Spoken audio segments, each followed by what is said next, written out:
working with terraforming and terrain.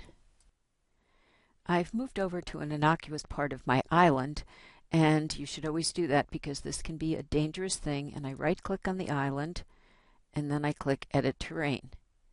I draw a box around the area that I want to modify, but this doesn't always work quite the way you want. So I move over to my bulldozer. I'm sure I'm on here, and let's choose to lower this area and apply that. And sometimes it works, sometimes it doesn't. And what you have to be careful is the effect can be happening on other parts of your island where you don't even realize it.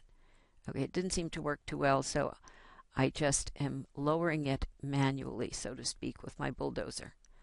And you'll see that I've lowered it enough that I'm actually bringing up the water. Now, you want to be sure that you're doing this on a section that you don't care about and that you save the island, because things that you think will only affect this one section can actually affect other sections. Conversely, I should be able to raise this, but you will find that it's a kind of a cranky process. Things don't always work the way you expect. And you see I'm raising other mounds in the process as well. So again, be sure that you've got something saved before you make any major terraforming changes.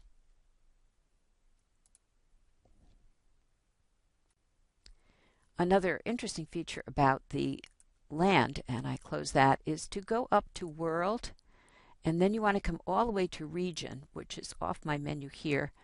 I'm going to slide over to Region Estate, and I can make a lot of changes here, but let's look at the terrain and notice that the different elevations are controlled by different textures. And I'm going to decide to change one of my textures and see what happens. Now, when I clicked it, it brought me over to my textures, and I'm looking at the ones that were created by OpenSim, but I also just recently loaded a texture and I called it Colors. Let me see if I can find it. Let me type it in here, and I'll type in color. Okay, here's my color texture showing up.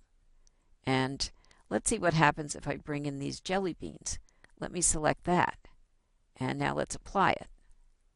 And I'll close this so you can see the effect. And lo and behold, I now have jelly beans as one of my texture colors. And that might be nice if I was creating a kind of fantasy island. But let's see what effect it's had on other parts of the island. I'll turn around so we can see what I've done. And I've actually brought this jelly bean color all over the island. I'll zoom in, and you can see that this can have some interesting or disastrous effects depending on what you really want to achieve. So as I stand here in my rather messed up area, I'm going to see what I can do to set things back by going back to my region and changing the terrain color back to something a little bit more sedate. And for that, I'm going to go all the way down to the OpenSim library textures, and it's way down the bottom here, and find something that's a little more grassy or a little more appropriate, but I think it depends on what you want. I'm going to put in another grass level. I'm going to put this lighter color in, and then I'll select that, and you'll see when I click apply, the area behind me is now back to a more grassy looking color. But it all depends on what you want. Again, you can see why it's a good idea that you have anything saved and exported so that you can redo your island if you should have any disastrous effects. Experiment and have fun to find all the ways you can work with your terrain.